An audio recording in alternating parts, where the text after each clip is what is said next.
Yes right now Huzurabad లో BJP MP Etela Rajender మాట్లాడుతున్నారు. Live లో చూద్దాం. కుటుంబంలాగా కలిసిమెలిసి ఉన్నళ్ళం. రాజకీయాలలో నాయకుడు ప్రజలు, నాయకుడు కార్యకర్తలు ఉంటారు. కానీ నాయకుడు ప్రజలు కుటుంబ సభ్యుల్లాగా బతికేటువంటి కల్చర్ హుజూరాబాద్ నియోజకవర్గంలో ఉండేది.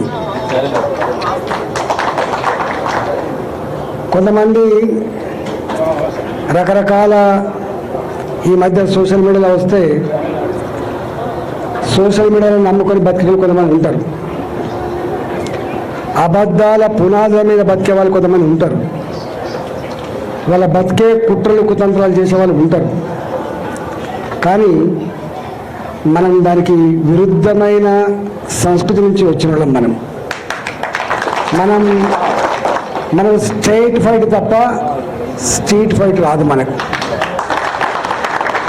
మనం ధీరంతో కొట్లాడతాం తప్ప కుట్రదాలతో కొట్లాడటం కాదు. మనం ఈ కుట్రలని, ఈ కుతంత్రాలని మీదికొక మాట లోపలికొక మాట మాట్లాడటం అయితే మీరు అంటున్నారు. వాళ్ళ సంగతి తేల్చాల్సిన శక్తి, సత్తా, దాన్ని ఛేదించేటువంటి కర్తవ్యం ప్రజలకు మాత్రమే ఉంటుంది తప్ప మన చిన్నవాళ్ళం అనుకుంటారు. ఇవన్నీ విషయాలు తెలుస్తాయా, గింతదాకా పోతాయా? కానీ కాలం చాలా గొప్పది. నేను చిన్నప్పుడు ఎమర్జెన్సీ ఎత్తేసిన తర్వాత ఓట్లు వచ్చినాయి. నేను చిన్న పిల్లగాన్ని. ఆనాడు టీవీ లేదు. ఆనాడు కేవలం రేడియో మాత్రమే ఉండే. సెల్ ఫోన్ల కాలం కాదు, పేజర్ల కాలం కాదు, టీవీల కాలం కాదు. ఎవరో ఒక ఇంటికి పేపర్ వచ్చేది. సాయంత్రం పూట మాత్రం ఆల్ ఇండియా రేడియో న్యూస్ వచ్చేది. గా కాలంలో కశ్మీర్ నుంచి మొదలుపెట్టి కన్యాకుమారి వరకు ఆనాటి నియంతృత్వం, ఆనాటి ఎమర్జెన్సీ, ఆనాటి నరమేధానికి వ్యతిరేకంగా ప్రజలు ఎట్లా ఓట్లేసి గెలిపించారో మనం చూసినాం. అంటే ప్రజలు టెలిపతి లాగా కశ్మీర్ నుంచి మొదలుపెట్టి కన్యాకుమారి వరకు ఎట్లా సమాచారం చేరుతుందో, ఎట్లా పదుకున్నట్లు ఓట్లెత్తారో 70 ఏళ్ళలో చూసిన నేను. ఇవాళ ఈ కాలం ఏం కాలమే, ఇది సెల్ ఫోన్ల కాలం. ఇవన్నీ మాట్లాడుతున్నారు, రికార్డు చేసుకుంటాడు. నేను బాజాప్తా యుద్ధం చేస్తాను తప్ప బేజాప్తా యుద్ధం చేస్తాను కాదు. బాజాప్తా మాట్లాడటం తప్ప బేజాప్తా మాట్లాడటం కాదు. సందర్భం వచ్చినప్పుడు తప్పకుండా ఎక్కడ మాట్లాడాలి, ఏం మాట్లాడాలి అవన్నీ చేస్తాం. మనం చరిత్ర లేకుండా వర్తమానం ఉండదు. చాలామంది చరిత్రను కాలగర్భంలో కలిసిపోయింది అనుకుంటారు. చరిత్ర అనేది లేకుండా వర్తమానం లేదు. ఇవాళకి కూడా మనం 1947లో స్వతంత్రం వచ్చిందని చెప్పి ప్రతి సంవత్సరం సంబరాలు జరుపుకుంటూనే ఉన్నాం. కొన్ని వందల సంవత్సరాల కాలం పాటు కొన్ని లక్షల మంది భారత మాత ముద్దుబిడ్డలు ఆనాడు స్వేచ్ఛ కోసం, స్వతంత్రం కోసం, బానిస సంఖ్యలు బద్దలు కొట్టడం కోసం ఉరికంబాలెక్కిన వాళ్ళు ఉన్నారు. జైళ్ళలోనే మగ్గి చనిపోయిన వాళ్ళు ఉన్నారు. అనేక మంది తుపాకీ తూటాలకు బలైన వాళ్ళు కూడా ఉన్నారు. మనకు తెలుసు. ఆ చరిత్ర ఉంది కాబట్టే ఇవాళ మనం ఉన్నాం. చరిత్ర లేకపోతే ఇవాళ వర్తమానం లేదు. వర్తమానం లేకపోతే భవిష్యత్తు లేదు. కొంతమంది వెకిలిగాళ్ళు ఇంకెక్కడి తెలంగాణ ఉద్యమం అంటారు. ఇవాల్టికి కూడా హుజూరాబాద్ ప్రజానికానికి చిరస్థాయిగా వాళ్ళ గుండెల్లో నిలిచిపోయే సన్నివేశాలు తెలంగాణ ఉద్యమ ఘట్టాలు మాత్రమే. అది కమలాపూర్ నియోజకవర్గంలో, అది హుజూరాబాద్ నియోజకవర్గం కావచ్చు. అనేక మంది ఇక్కడ ఉన్నారు. 48 గంటల పాటు 72 గంటల పాటు ఉత్తర దక్షిణ భారతానికి రైళ్లు ఆపాలని చెప్పి పిలిపిస్తే మనం సాక్ష్యం కదా, ఫైరింగ్ చేస్తాం, చంపేస్తాం అని చెప్పి బెదిరిస్తే కూడా ఫైర్ చేసుకోవాలి నా కొడుకు అని చెప్పి ఛాతిని ఎదురొడ్డినటువంటి సాహసమూర్తున్న గడ్డ హుజురాబాద్ అనేక త్యాగాలకు, చైతన్యానికి, ముక్కుచుటితనానికి మారుపేరుగా ఉన్న గడ్డ హుజురాబాద్ అడ్డా. అక్కడ నేను ఎమ్మెల్యే అయినా, అక్కడ నన్ను ఎమ్మెల్యే గెలిపించుకున్నారు వాళ్ళు. ఇలా చాలామంది ఇక్కడ ఉన్నారు. ఇంతకుముందు మనం చెప్పి సురేంద్ర గారు చెప్పాను, 2005లో స్థానిక సంస్థల ఎన్నికలు వస్తే కాపాడింది కరీంనగర్ని. ఆనాడు కమలాపూర్ నియోజకవర్గం గుర్తుపెట్టుకోండి. చాలామంది సద్దులు కట్టుకొని అనేక దిక్కుల ప్రచారానికి పోయిన కరీంనగర్లో ఇదే. 2006లో కేసీఆర్ గారికి ఎన్నికలు వస్తే మళ్ళీ అదే హుజురాబాద్పై కొట్లాడిండ్రు. ఇవాళ ఒక్కటి కాదు, రెండు కాదు, తెలంగాణ వ్యాప్తంగా ఎక్కడ సాహసోపేతమైన ఉద్యమాలు జరిగినా ఆ సాహసోపేతమైన ఉద్యమాలలో పాల్గొన్న బిడ్డలు హుజురాబాద్ బిడ్డలు. ఇవాళ మానుకోట ఇవాళ గుర్తు, మానుకోట రాళ్లకు మొక్కాలని చెప్పి ఇవాళ కూడా మాట్లాడుకుంటాము. మానుకోట రైల్వే స్టేషన్లో చిందిన రక్తం సాక్షిగా అనేక మంది ఉన్నారు. మానుకోటలో ఒక 200 మందో 300 మందో ఉద్యమానికి బయలుదేరితే అలా 150 మంది హుజురాబాద్ బిడ్డలు ఉన్నమాట వాస్తవం. సాయంత్రం పూట నేనే మాట్లాడినా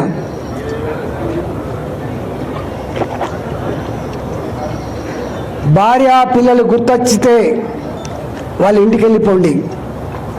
భార్య పిల్లల కంటే కూడా తెలంగాణ ఉద్యమం ముఖ్యం అనుకుంటే ఇక్కడ ఉండిపోండి అని చెప్పిన నేను. 150 మంది పోతే 70-80 మంది మాత్రమే నాతో మిగిలిండ్రు. ఆ మిగిలిన దాంట్లో అనేక మంది అందులో ఒక బిడ్డ ఇక్కడ శ్యామ్ మా జడ్పీటీసీ ఆయన ఆ రోజు తుపాకీ తూటాలు వెళ్తే ఒక రబ్బర్ బుల్లెట్ ఆయన తోడ తగిలింది. ఆయన గిలగిల కొట్టుకున్నప్పుడు అనేక మంది బిడ్డలు రక్తం మడుగులలో గిలగిల కొట్టుకుంటూ కూడా వాళ్ళన్న ఒకటే ఒక మాట, అన్న బతికించండి, బతికిస్తే మళ్ళీ తెలంగాణ కోసం కొట్లాడుతున్నటువంటి చరిత్రకి సాక్ష్యం నేను. అలా ఒక బిడ్డను తీసుకొచ్చి శ్యామ్ని తీసుకొచ్చి హాస్పిటల్ చేసి అంటే ఇవాళ గక్కడి నుంచి వచ్చిన మనం ఇంకా మన గురించి ఎక్కువ చెప్పుకోవాల్సి అక్కర్లేదు. మనకు మనంగా బయటికి రాలే. చాలామంది కూడా మనంగా బయటికి రాలే. అనేక రకాల అవమానాలు ఉంటాయి.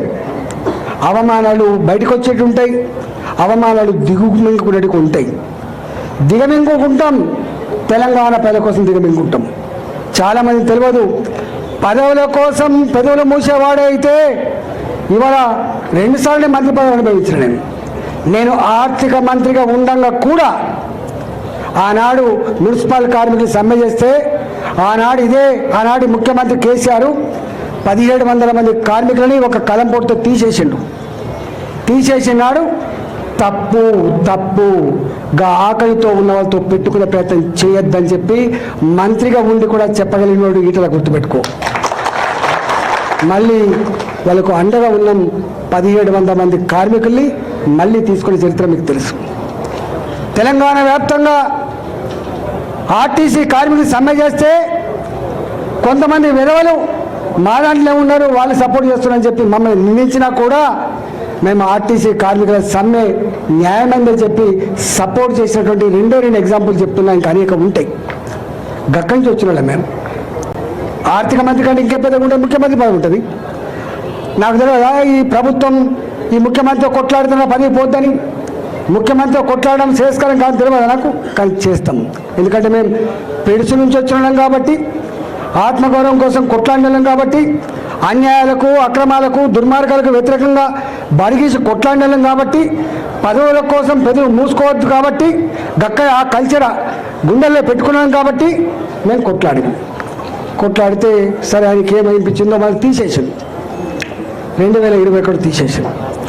2021లో తీసేసిన తర్వాత వందల సంఖ్యలో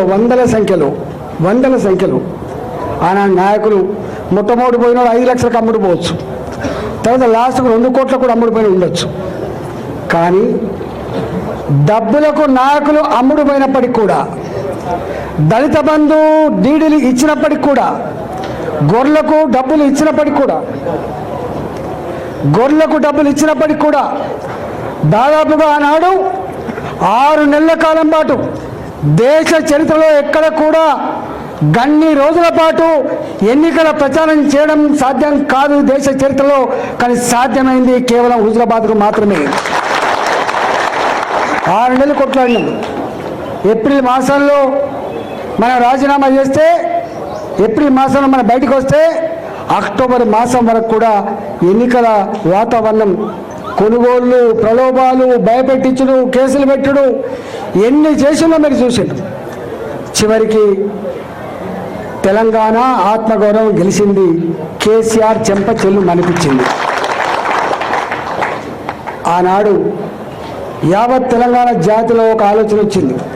ఓహో, ప్రలోభాలు ఉన్నప్పటికీ, డబ్బు ఖర్చు పెట్టినప్పటికీ, ఓటుకు 10,000 రూపాయలు ఇచ్చినప్పటికీ హుజురాబాద్ చూపిన చైతన్యం, హుజురాబాద్ చూపిన తెగువ చాలా గొప్పగుందని చెప్పి ప్రపంచంలో ఉన్న తెలుగు వాళ్ళందరూ కూడా కీర్తించిండ్రు 2021 ఫలితాన్ని. ఇవాళ నా మీద కుట్ర చేసిండు ముఖ్యమంత్రి ఆనాడు. నాకు నిజంగా 2021 వరకు అధికారంలో ఉన్నా, ప్రతిపక్షంలో ఉన్నా కూడా నేను ఏ పని అంటే ఆ పని చేయించుకోగలిగిన. ఎందుకంటే నేను ప్రజాప్రతినిధి కాబట్టి. 2014 వరకు నేను అధికారంలో లేకపోవచ్చు, ఎమ్మెల్యేనే ఉండవచ్చు, నా పార్టీ అధికారం లేకపోవచ్చు, కానీ నా రోడ్లు ఎక్కడ ఆగలే, నా రోడ్ల నిర్మాణం ఎక్కడ ఆగలే, నా ఇళ్ళ నిర్మాణం ఎక్కడ ఆగలే, నా దగ్గర సబ్స్టేషన్ నిర్మాణం ఎక్కడ ఆగలే. నేను బాగా చెప్తా అనేది మర్యాదగా, నేను ఇక్కడ ఎమ్మెల్యేను, నా ప్రజలకి సమస్య ఉందని చెప్తే ఆనాటి సమైక్య పాలకుల ముఖ్యమంత్రులు కూడా భయంతో మాకు డబ్బులు ఇచ్చేది, భయంతో మాకు శాంక్షన్లు ఇచ్చేది. కానీ ఈ ఓడిపోయిన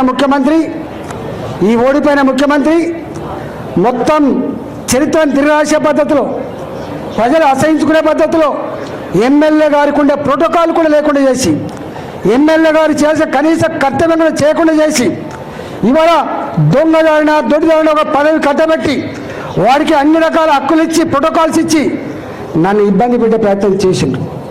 అయినా నేను అనుకున్న ప్రజలు గొప్ప వాళ్ళని. ఆ 2.5 సంవత్సరాలు ఎంత నరకం అనుభవించినో మీరు చూసింది. అంతేకాదు, సరే కుట్రదారులు ఎవడు ఓడగొట్టిండో, ఎవడు గెలిపించిండో దాని జోలికి పోతలేండి. కానీ నేను ఒకటి మాత్రం ఇప్పటికీ, ప్రజలెప్పుడు కూడా మోసం చేయరు.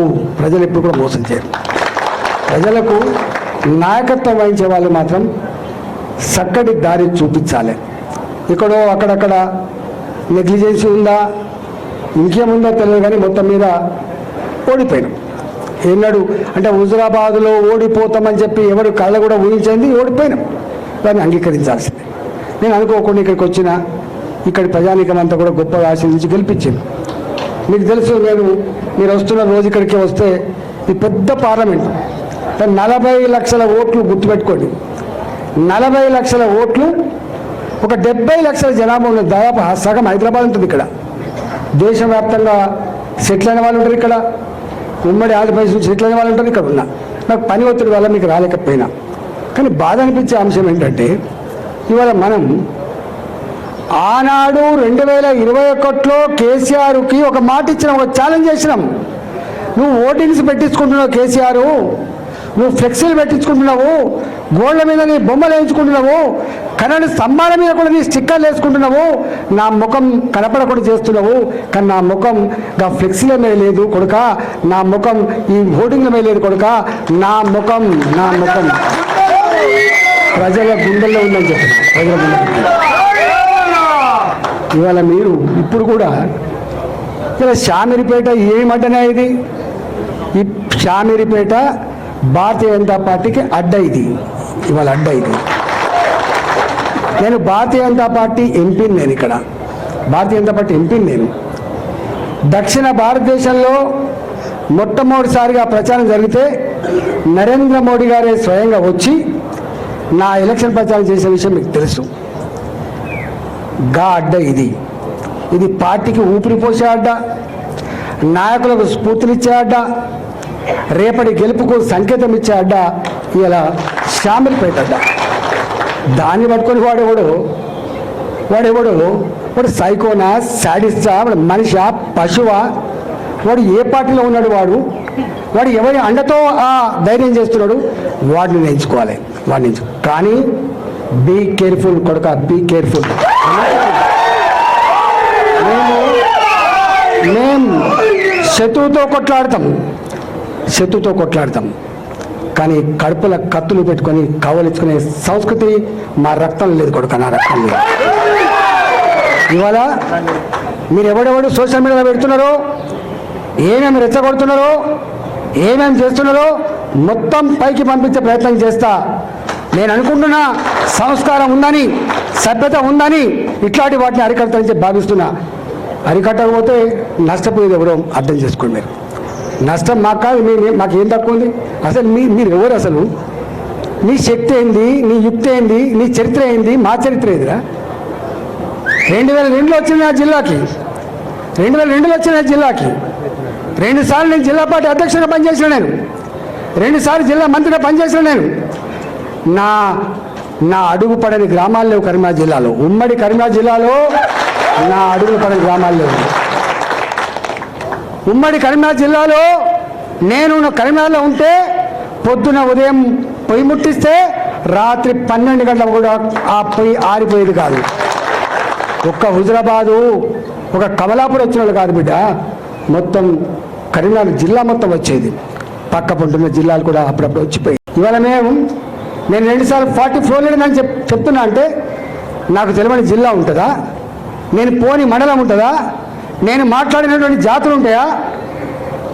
మీకు మా చరిత్ర తక్కువ తెలుసుకోడు కా, మీ చరిత్ర మీకు తక్కువ తెలుసు. నేను ఆర్థిక మంత్రిగా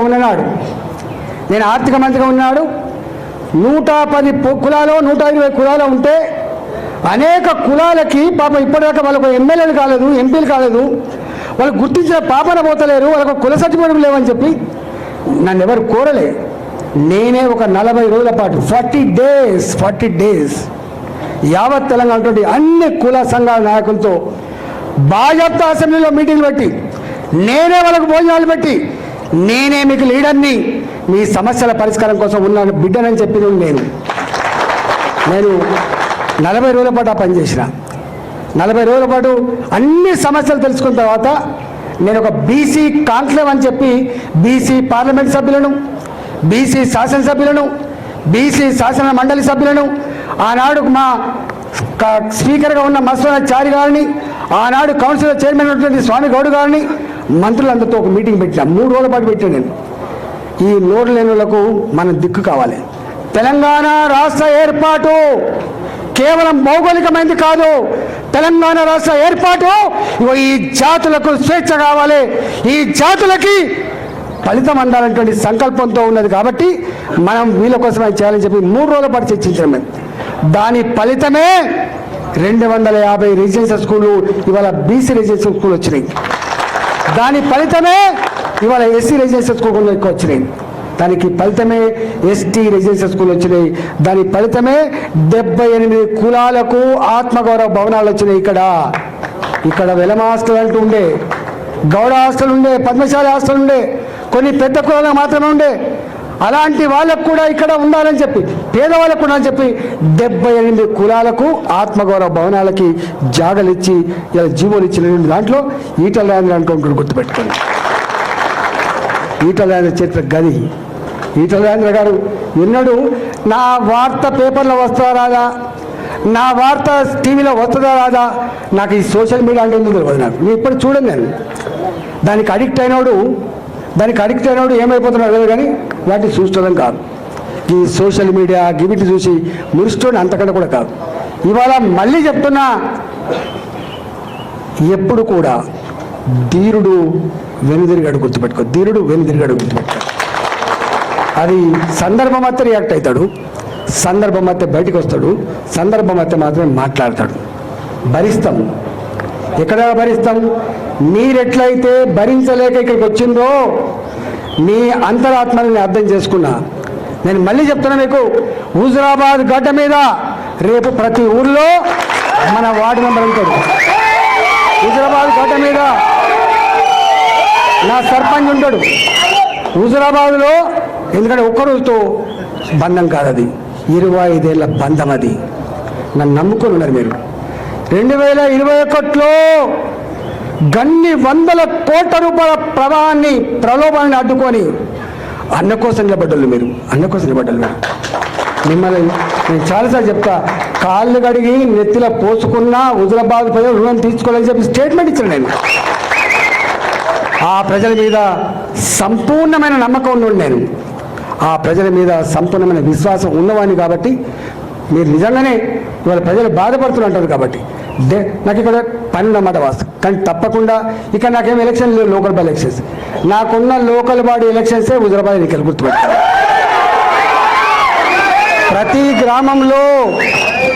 ప్రతి గ్రామంలో వార్డు మెంబర్, ఒకప్పుడు తెలియదు వీళ్ళకి చరిత్ర తెలియదు కూడా కాదు మీకు. ఎన్నడూ ఒక ఎంపీపీ ఓడిపోలే, ఎన్నడూ ఒక మున్సిపల్ చైర్మన్ మేము గెలవకుండా లేము. 20 ఏళ్ళ చరిత్రలో కేవలం ఒక ఎమ్మెల్యే మాత్రమే కాదు, అన్నిట్లో ఎన్నడూ ఒక ఎంపీపీ ఓడిపోలే, ఎన్నడూ ఒక ఎంపీ ఓడిపోలే.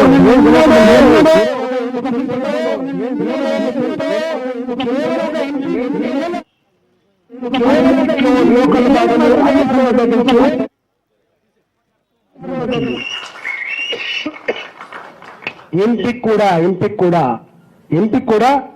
నాకు ఎన్ని ఓట్లు వచ్చినాయో గన్ని ఓట్లు సమానంగా వేయించిన చరిత్ర తప్ప ఎమ్మెల్యేకు ఎక్కువ ఓట్లు, ఎంపీకి తక్కువ ఓట్ల చేతి లేదు. ఇప్పటికీ ఆయన అంతరాత్మ తెలుస్తుంది మా వీణరావు గారికి. రెండు కలిపే వస్తే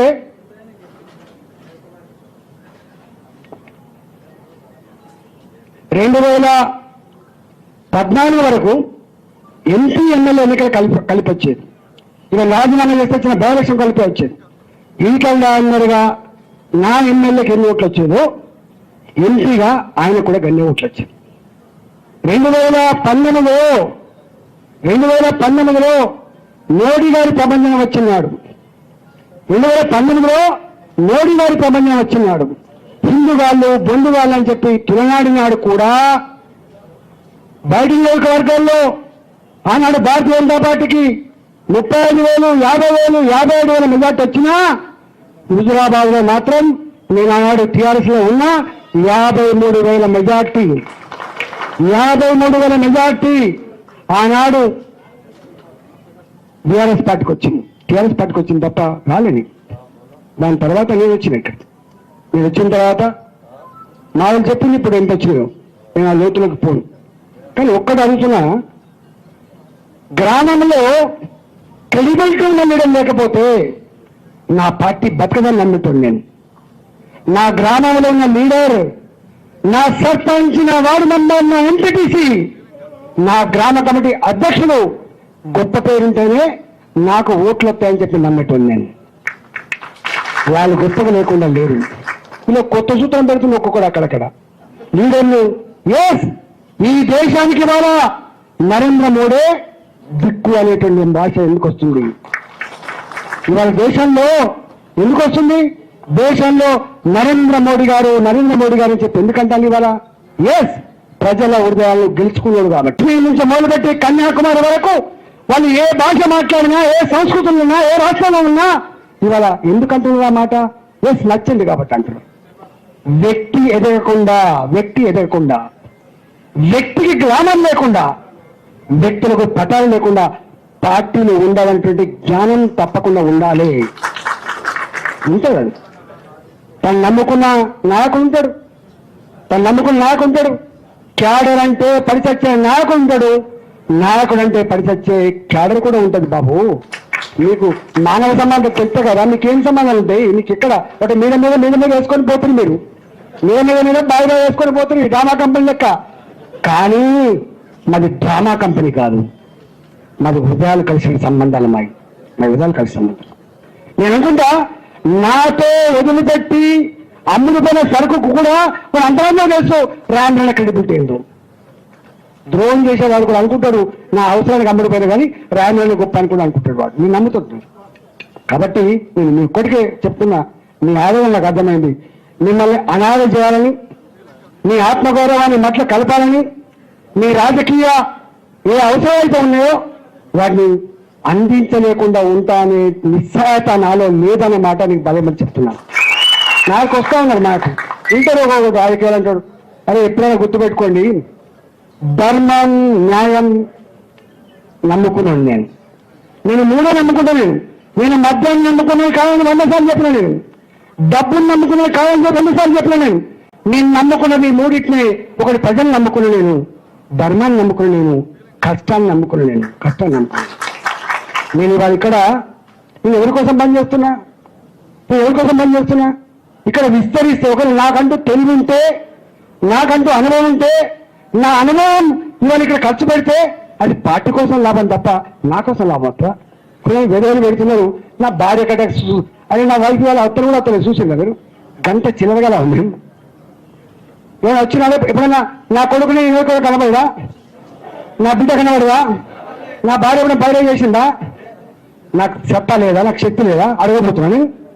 మీకెట్లా ఉందో 4 బిడ్డ నాకెట్లా కాదని అడగబోతున్నా. కానీ మేము అది కోరుకుంటాం కాదు.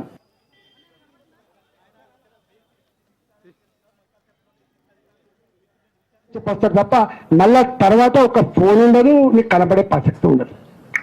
గా కుటుంబం మాది. నీ బతికింది, నీ కథ మాకు ఏం కావాలో నాకు అర్థం కాదు. మీరు ఎట్లా అసలు నవ్వన్నాయడం అని తెలుస్తలేదు. చాలా చిన్న కురుస మనుషులు మీరు. నీడని చూసి భయపడతారు మీరు. అందుకే నేను ఎక్కువ మాట్లాడను. కానీ మళ్ళీ చెప్తున్నా, నాయకుడికి క్రెడిబిలిటీ లేకుండా పార్టీ జీవించదు. గ్రామంలో ఉన్న లీడర్లకు క్రెడిబిలిటీ లేకుండా గ్రామ ప్రజలు మనకు ఓట్లు వేయరు. కాబట్టి నేను ఒకటే కోరుతున్నా, గ్రామంలో ప్రజల ఓట్ల నాలుకలాగా ఉండండి. తప్పకుండా ప్రజలు ఆదరిస్తారు. కులం చూడని వాళ్ళు గుర్తుపెట్టుకోండి. నేను కళలు చూసిన వాళ్ళు చెప్తున్నా. ఒక ఊర్లో కులం 5 ఓట్లే ఉంటాయి, కానీ ఆయన ప్రజల మనిషి అయినప్పుడు గొప్ప గెలిపిస్తారు. కులం, మతం, వర్గం ఇప్పుడు చూడరు.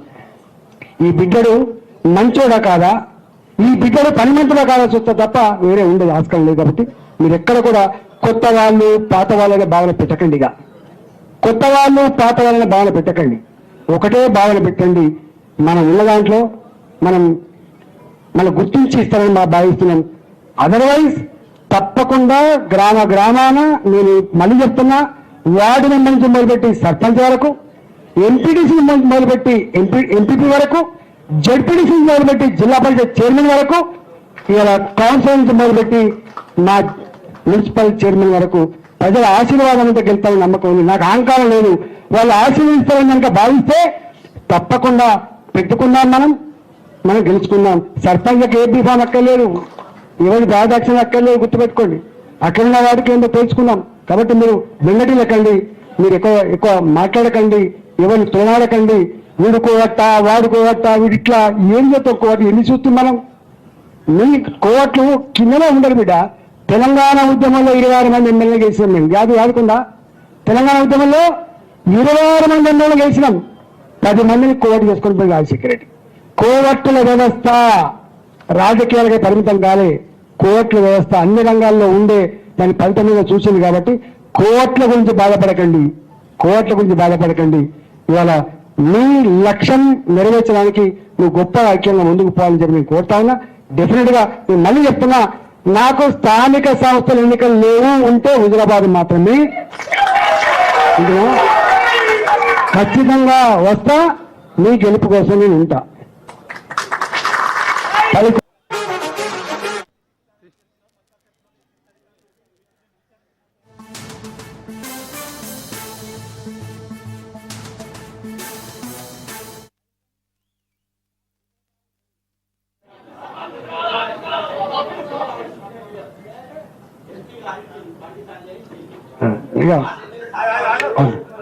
ఇవాళ ఒకటి మనమేమో పేగులు తెగపడదాకా శత్రుతో కొట్లాడుతున్నాం. వాళ్ళు జనం చూస్తారు, మీకెందుకు నేను ఇప్పుడు 2023లో ఏం జరిగింది, ఎవరు చేసింది కానీ మాట్లాడే దాని గురించి అని, ఎందుకంటే మనం కూడా ఎక్కడ ఉంటుంది కాబట్టి ఆ లోతులోకి పోవు. అవన్నీ ప్రజల హృదయాల్లో ఉంటాయి. ఎప్పుడు బయటకు వస్తాయి? మళ్ళీ ఎప్పుడన్నా వాళ్ళ చేతిలో ఇది తేల్చేటప్పుడు మళ్ళీ బయటకు వస్తాయి. గుర్తుపెట్టుకోండి, తప్పకుండా తెలుస్తారు. కాబట్టి దయచేసి మీరు తొందరపడకండి, మీరు ఎక్కడ మాట్లాడకండి. నేను చూస్తున్నా ఇక్కడ మీరు కొంత జనం ఉంటారు, ఇక్కడ రాగానే 100 మంది జనం ఉండగానే అన్న బాగా బిజీ అని చెప్పింది అటు ఇటు పోతున్నారు. అయినా మీరు రావాలి, మునుపట్లెక్కనే పని చేసుకుని పోవాలి. ఈ అడ్డ మీకోసం ఉన్నది. తప్పకుండా నెలకు ఒక 2 రోజులు 3 రోజులు తప్పకుండా 10 రోజులకోసారా తప్పకుండా వచ్చి ఏర్పాటు చేస్తా. మీకు ఆ నరేంద్ర అంటోడు ఉన్నాడు, చేస్తారు. శ్యామిక్ అనే వాడు, ప్రభాకర్ రెడ్డి వాడు, మీరు కొంచెం ఒక ఆఫీస్ ఓపెన్ చేయండి. ఇగో మనం రాజకీయాల్లో ఉన్నంత వరకు హుజురాబాద్ ప్రజానికానికి కాలుకు మునిగితే పన్నుతో పీకే సర్వీస్ చేయాలి. వాళ్ళన్నమాట వాస్తవం. 7 సార్లు గెలిపించిన బిడ్డల్ని ఎందుకో జరిగిపోయింది, ఒక్కసారి పనిష్మెంట్ ఇచ్చినందుకు ఇంత పనిష్మెంట్ నా బిడ్డ ఇవ్వద్దని వాళ్ళు కోరుకుంటున్నారు. కాబట్టి మళ్ళీ నేను ఒకటే అంటున్నా, నేను వస్తా, నెలకు 2 సార్లు 3 సార్లు తప్పకుండా వస్తా. హుజురాబాద్లో ఒక ఆఫీస్ ఉంటుంది, కమలాపూర్లో ఒక ఆఫీస్ ఉంటుంది, జమ్మికుంటలో ఒక ఆఫీస్ ఉంటుంది, వేణునగర్ కూడా ఒక ఆఫీస్ ఉంటుంది. మీరు ఎలక్టోరల్ పాలిటిక్స్ లో పండితులు. మీరు ఇక్కడ జమ్మికుంట మున్సిపల్ చైర్మన్ ఉన్నారు, ఇక్కడ మీరు జడ్పీలో గెలిచిన ఉన్నారు, ఎంపీలుగా ఉన్నారు, సర్పంచ్ గెలిచిన ఉన్నారు. మీకు ఎదురు లేదు, గుర్తుపెట్టుకోండి. ప్రజలేందో, ప్రజల నాడేందో పట్టగలిగే శక్తి యుక్తి మీకే ఉంది, గుర్తుపెట్టుకోండి. You people are political leaders. మీరు రాజకీయ నాయకులు, గుర్తుపెట్టుకోండి. రాజకీయ నాయకులు మీరు మరుగుజ్జుగాలు కాదు. మరుగుజ్జుగాలు 3 ఓట్లు వస్తాయి, 4 ఓట్లు వస్తాయి. మీరు లీడర్లు, గుర్తుపెట్టుకోండి. మీరు లీడర్లు. అందువల్ల నేను ఏంటన్నా ఇంత శక్తిని పెట్టుకో. రామా ఆయన శాసనం ఏందో మీకు తెలుసు. పోయా అంటే 10 మంది వేసుకొని వస్తుంది. అంత శాసనం అంటారా? ఇక్కడ మా వనక్కు ఉంది, కోరపల్లి వనం ఉంది. ఇప్పుడు మాట్లాడింది, వీళ్ళు 5 లక్షల రూపాయలు తీసుకుపోయి కేసీఆర్ బామ్మకి టేలో పెడితే నీ 5 లక్షలు కాదురా మా అన్నగా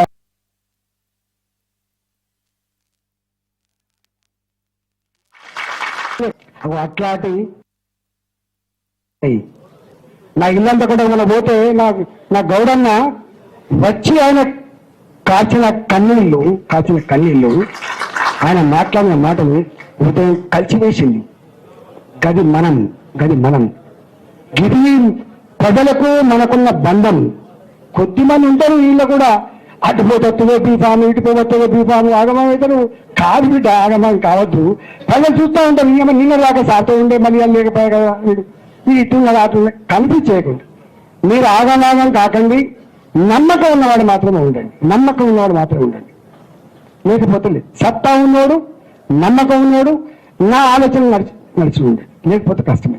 కాబట్టి దయచేసి మీరు మంచిగా ఎక్కడ ధర్నాలకే లేదు, ఎక్కడ ఉపాసాలకే లేదు, మంచిగా అన్నం తినండి, మళ్ళీ పోయిరండి. ప్రతి ఆ నరేంద్ర అంటే ఉంటారు ఆఫీసు. మనకి ఎందుకు వేరే డబ్బులు లేదు, మీకు ఐడియా ఉందా? ఒక ముఖ్యమంత్రికి ఇట్లా మాట్లాడు, ₹1, మిస్టర్ నీ అబ్బాయి జాగీరు కాదని చెప్పి ఈటలా గుర్తుపెట్టుకో. కొట్లాడితే అక్కడ ఏం కొట్లాడితే ఇంకోటి నాకు అర్థం కాదు. రాజశేఖర్తో కొట్లాడినట్టు ఒక అర్థం ఉంది, అంతకంటే ముందు ముఖ్యమంత్రితో కొట్లాడినట్టు అర్థం ఉంది, రేషా గారితో కొట్లాడిన అర్థం ఉంది, కిరణ్ కుమార్ గారితో కొట్లాడినట్టు అర్థం ఉంది, కేసీఆర్తో కొట్లాడినట్టు అర్థం ఉంది. ఎవరితో కొట్లాడి నేను నా పతారం కావాలంటున్నా. నా ఆలోచన చేయండి అంటే ఆ రోజు నేను మిస్టర్ ముఖ్యమంత్రి నీ అబ్బాయి జాగీరు కాదు, ఇది ప్రజల సొమ్ము, దానికి కాపగాడు మాత్రమే బిడ్డ అని చెప్పింది కదా. నేను మడమ తిప్పని అని చెప్పి ఒక ముఖ్యమంత్రి మాట్లాడితే మడమ తిప్పని అంటున్నావు, తెలంగాణ ఇస్తానే కదా మాతో జరగట్టింది, ఎందుకు ఇవ్వాలి అని చెప్పి నిందించాడు కదా ఈటల కదా. ఇప్పటికీ అసెంబ్లీ స్పీచెస్ మీరు వినండి, ఎప్పుడు పులి బక్కబడితే పులి సార్కలు బక్కబడవు. కానీ సముద్రం తుఫాన్ వచ్చే ముందు కూడా ప్రశాంతంగా ఉంటుంది, కానీ ప్రళయం వస్తుంది కొడుక, ప్రళయం వస్తుంది. నాలాంటో నిలబడి మాట్లాడినాడు, తెలంగాణ సమాజం స్పందిస్తుంది, గుర్తుపెట్టుకో. నాలాంటోడు మాట్లాడినాడు, తెలంగాణ సమాజం స్పందిస్తుంది, తెలంగాణ సమాజం ఆలోచిస్తుంది. అందుకని మౌనంగా ఉన్న వాళ్ళని బలహీనంగా భావించి, మౌనంగా ఉన్నవాడిని బలహీనంగా భావించి, సంస్కారం సభ్యత ఉన్నవాడిని నువ్వు ఇంకొక రకంగా భావించి పిచ్చి వేషాలు వేసుకుంటే నష్టం జరిగేది ఎవరికో తర్వాత తెలుస్తుంది. అందుకని నేను అంత డెప్త్కు పోదలేను, కేర్ఫుల్గా ఉన్నామని చెప్పి కోరుతున్నా. మా జోలికి రావద్దు, ఎవడు మాకు అడ్డు రావద్దు. తప్పకుండా హుజురాబాద్ గడ్డ మీద మన జెండా ఎగురుతాయని చెప్పి మనం చేస్తూ మీ అందరికీ శుభాకాంక్షలు ఇస్తే